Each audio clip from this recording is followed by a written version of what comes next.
Magandang buhay mga kapwa ko Pilipino. Bukas po August 4 ay mag-uumpisa na naman ang balitaktakan tungkol sa Supreme Court ruling na gustong magpasa ng 4 na mga senadores to get a consideration or reconsideration from the Supreme Court na baliktarin ang kanilang unang ruling. Kung tayo po ay nag-aral ng batas, especially if you're a lawyer, a senator, a congressman, dati kang member ng court, ikaw na abogado, ikaw na nag-aral ng batas pero hindi nakapasa ng bar, naiintindihan po natin yung sinasabing doctrine of adherence of jurisdiction, in which the jurisdiction is not divested unless there is an explicit provision or clear lack of jurisdiction from the outset. Ito po yung nangyari sa sinabing void ab initio or not valid from the beginning po yung impeachment complaint kay Sara Duterte kasi hindi po siya nag-follow mismo sa ruling ng Congress. Kanila ruling at ang Constitution.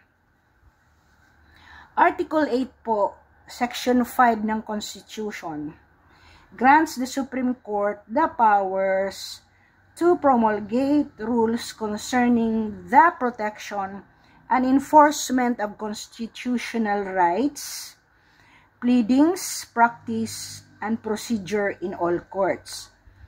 So, ang pag-impeach or pagpa-impeach kay Sara, meron din siyang constitutional rights na yun ang pangalawang basihan na sinasabing hindi siya nabigyan ng due process. Dalawang uri po kasi twin rule po ng due process, yung substantive and procedural due process.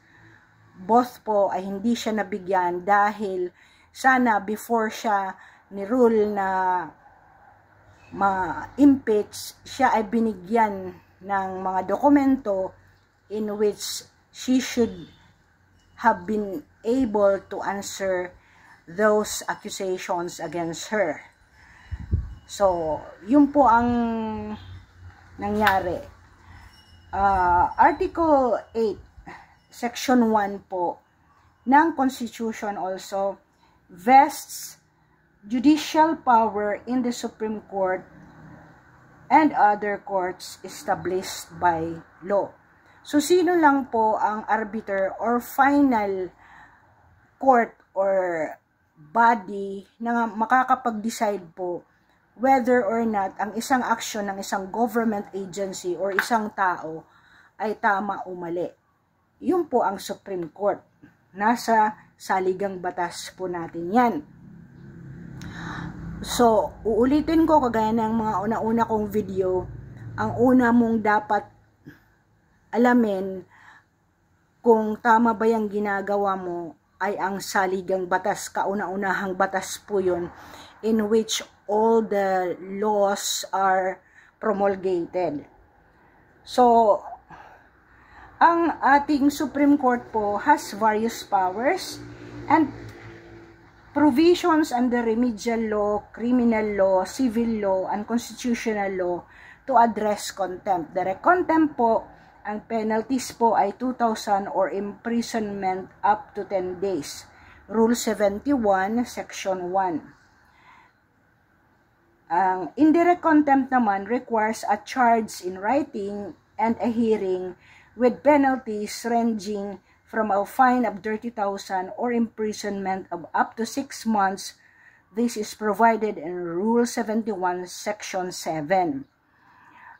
Ang remedial law po natin, yun ang sinasabi sa Rule 71 that It governs contempt proceedings outlining for direct or indirect contempt.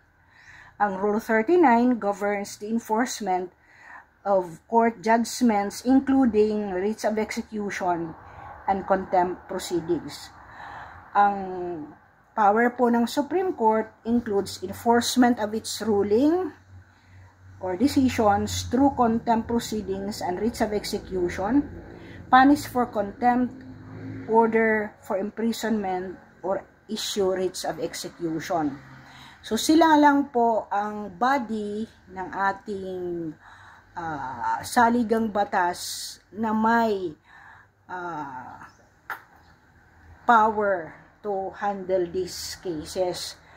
Kaya po nakakahiya naman na kayong mga supposedly gumagawa ng batas, nagpapatupad ng batas, at dating nasa korte ay pinipilipit po natin dahil po sa ating affiliation, party affiliation. Sana po ang mga Pilipino ay hayaan na natin ang proseso mag-go on.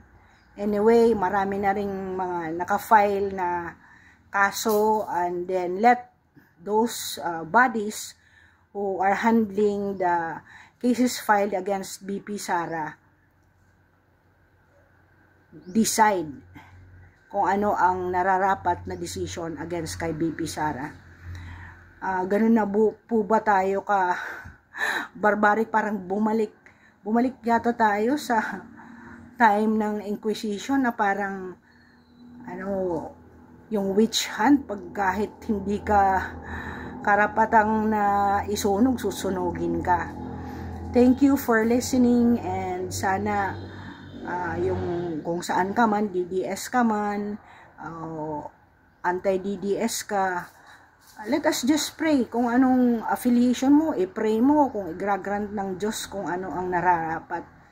But to fight over it before the media, na kung minsan wala nang sa lugar yung mga pinagsasasabi natin, ayoko rin yung yung mga nagmumura, di ba?